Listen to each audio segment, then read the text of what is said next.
Hey, what's up, Robert? How you been, bro? I've been good. How you doing, brother? I've been good, man. I've been hanging in there day by day.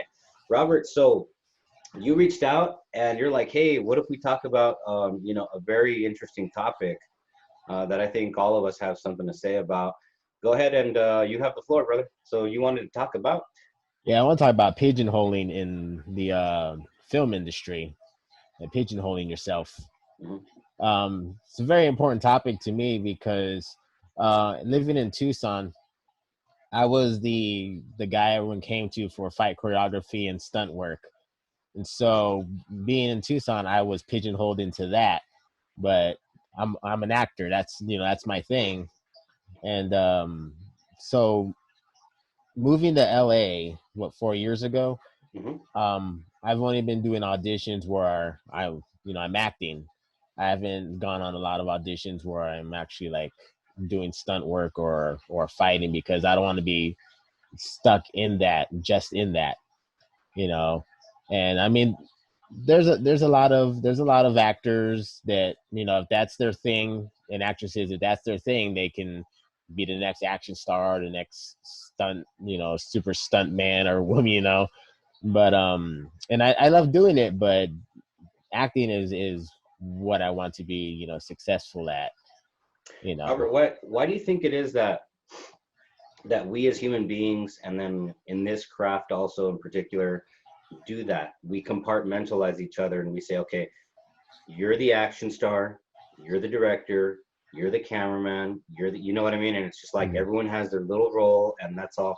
Because we can be multifaceted. Now, let me go Mhm. to the other end of that spectrum and say, yes, it is very true that you don't want to do too much because you're spreading yourself too thin. And, what do they say? A jack of all trades, a master of none. Yeah. I do believe that's a real thing also, but I do believe that we can be multifaceted. Like you can be good at various things, but yet people like why is it that we human beings look at other human beings and see only this one thing or this one other thing? It's I blame it when I don't want to say blame, but it's mostly on what we perceive. Like, so for instance, when I met you, I saw you as the director, because I think you reached out to me, or I forgot how that went, but we did the fight in the alley, Hmm. and I saw you as, the director instead of just the cameraman, because I know you shot your own stuff, but since you were directing me, that's what stuck to me about you, is that, okay, you're a great director, I love working with you. Hmm. And then I found out you were a cameraman for the news, and I was like, really? That's he does that? Okay. But he's a director, but then, I know you got to direct stuff while being the cameraman for Yeah. the news, things like that. And also, it's also what people look at. Like, for instance, somebody saw me, throw a kick or fall down during a film in Tucson. They're like, okay, let's keep him in mind. Next time we have an action scene, we can just call up Robert, and I bet Hmm. he can do it, Yeah. And ever since then, I just been getting referrals, people referring me to, like, choreograph a fight or do a stunt job, Yeah. and yeah, it's all basically on perspective. No one saw me really as an actor. They just know that I'm a martial artist and I can throw kicks, Yeah. So, and and and I think what's also interesting, Robert, is that, like, for example, um like when I saw you in other video projects, it and I think this is maybe a little closed-minded on my behalf, but I'm positive I'm not the only person in the history of the world who's ever done this, where I never stopped to think, like, okay, well, when we first met, right? mhm. I never stopped to think, well, does this guy Robert have anything else to bring to the table, like some acting skills, or maybe some behind the scenes, behind the camera type of passion that he has for, like, producing or something, Yeah, like that's the other part of it is, are we taking the time to think and wonder about to break that pigeonholing? Are we taking the time to think and wonder, is this person actually um passionate about other areas, and are they good at other areas? And Mhm. so I think we're all kind of guilty of that, especially when we see somebody as good as you in the martial arts on screen. And so then it happens like, okay, this is the martial arts guy. Like, let's Yeah. keep him in mind for, the next time we need a fight scene, like you said. Yeah. Um, I'm sorry, Robert, do you want to respond to that? Um, no, I mean, pretty much said. I know everyone's done it. Hmm. I've done it. I've looked at somebody as like, oh, I'm keeping you in mind. Like say for instance, an editor. I was like, I'm keeping you in mind to edit something, but in their background, they're a great actor. Yeah, But I would never see that or see that from them because I've seen how awesome they are editing something. yeah, So I'm not going to be like, hey, I need you to play the lead role in this film. Even though maybe they have a reel and I've seen it, but I'm not going to be like, come, I need you to audition for this. I'm going to tell them, hey, can you edit this for me? you yeah, know that's just the way it goes. And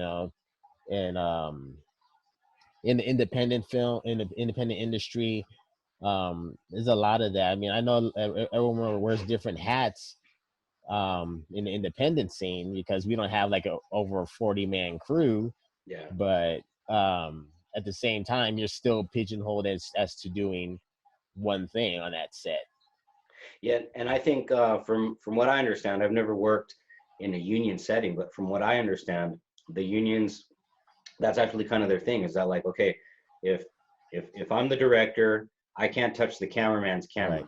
and okay, so and then of course everyone is pooping a brick because no one wants to, lawsuits and whatnot because of the union. So there's going to be that aspect that is going to kind of encourage that. I see. Hmm. But again, that's kind of all. I'll stop right there. That's all I will say because um I'm not a professional or qualified enough to speak more to with regards to unions and whatnot. I know another guy that is.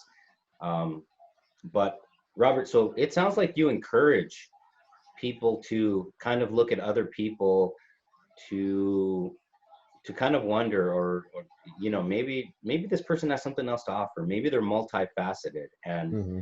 and it's okay to be multifaceted.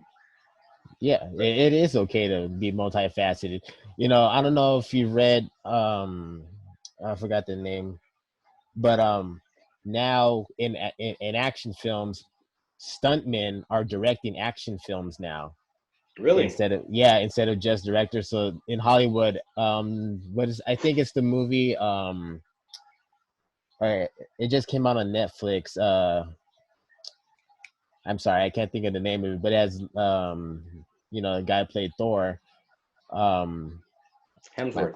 yeah, Hemsworth has Hemsworth in it. I believe a stuntman directed that film. I believe, but um, all the action sequences are better shot. Really? Yeah, I mean So I could be wrong, but I know that stuntmen are starting to direct films that have action in them. that's I think that's cool because when you have a background like that, you're gonna Hmm. only enrich, the in that case the action scenes that much more because you're a stuntman. You've already been there. Hmm. You know exactly what's going on. So you're come that director is coming as is approaching that production. I'm pretty sure very differently Hmm. because of his past experience. Yeah, yeah. It's good to have that background if you're going to direct. Hmm. Because you know what camera angles work. I mean, there's great DPs out there that know how to shoot action, um, but it's better to work with somebody who knows that what camera angles actually do work.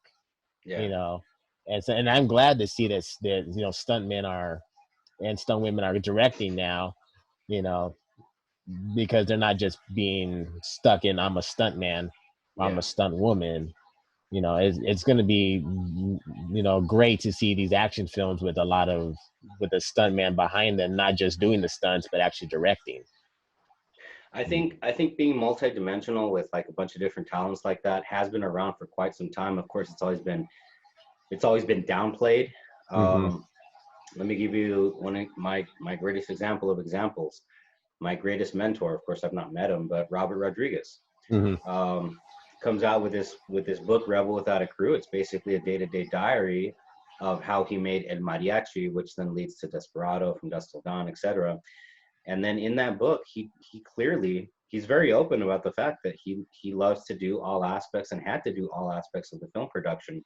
Yeah. The camera work, rigging up of like cables so they can do like his little cable stunts for his actor. I mean, the guy had his hands in everything: audio mixing, audio recording. And so this guy was basically willing to do a little bit of everything and depend on less people to make sure that it got done. And less people means at a much more cost effective price. And so, whether or not people want to realize or still want to debate to this day that El Mariachi was made for $7,000, that's still a thing. And I you know what, like I tell people, okay, you have your opinion, good, but the thing is that, like, that's what I learned from Rodriguez, is that it's okay to be multidimensional and to do multiple things, because that'll actually, exactly what I just said, which comes from directly from his book. You're able to do more, you depend on less people, and that'll cost you less money. Now, granted, the flip side to that is, number one, you can't do it all. I mean, let's just get that out of the way. Number two, there's more responsibility on your shoulders to get it done. And so whether or not it actually gets done, I mean, if it gets done and it's awesome, you probably have a very big part to do. You had a lot to do with that. Or if it doesn't get done and it sucks, then it falls on you big time. And so, but the thing is that the backlash to that I've seen in dialogue with other people sometimes has been, well, you can't, and I've been told this, like, you can't do it all, and you can't pretend to do it all. You can't act like you can do it all. And it's just like, yeah, that's true. You can't do it all. But at the same time, when you do more with less people, you have to depend on that many less people. And so with regards to you can't do it all, and just being multidimensional, I'm coming, like, so like you said, when we met on the basis of that short skit we did in the alley. And everyone, I'm going to go ahead and drop a link to that way you can check out the first project that Robert and I did with another young man in an alley here in Tucson, Arizona.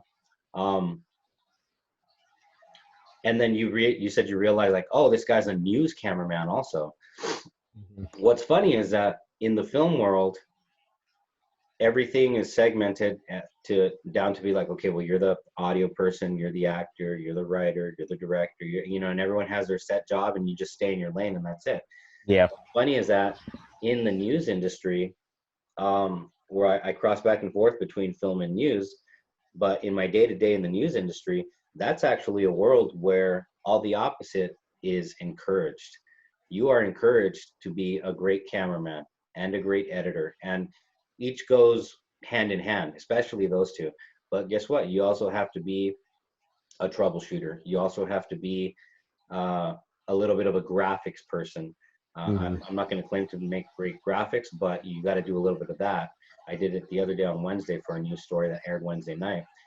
So you are actually encouraged to be good at multiple things in the news industry. And I'm so grateful for that, because as opposed to that not being cool with me, I'm actually grateful, because every single day I go to that, I call it my boot camp, or my film school that I never got to go to, which is a whole other story. But I came very close to going to film school. It's probably a blessing in disguise that I didn't, but it became the film school that I did not get to go to, because every day I now go to that boot camp known as news production.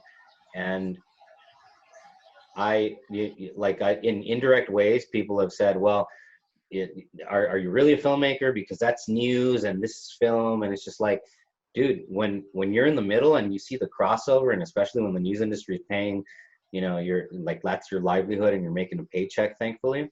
Yeah. And you do that crossover from back and forth from in between those two worlds, you really do see the benefit of being multidimensional. You see that it's not only okay, but it's super beneficial. But I don't talk about it that much anymore because I know people don't want to hear it. Hmm. But then I get asked like, well, how did you do all of that? And I'm just like, it's called hard work. And it's like, Yeah. like that's how I did it, because I busted my butt. But because I understand that, like, Robert, just like you said, like, you're not just an action star, you are multidimensional. Like, you have like a good number of other tricks up your sleeve. And I think that that's okay. Like, we need to understand that it's okay to be like that.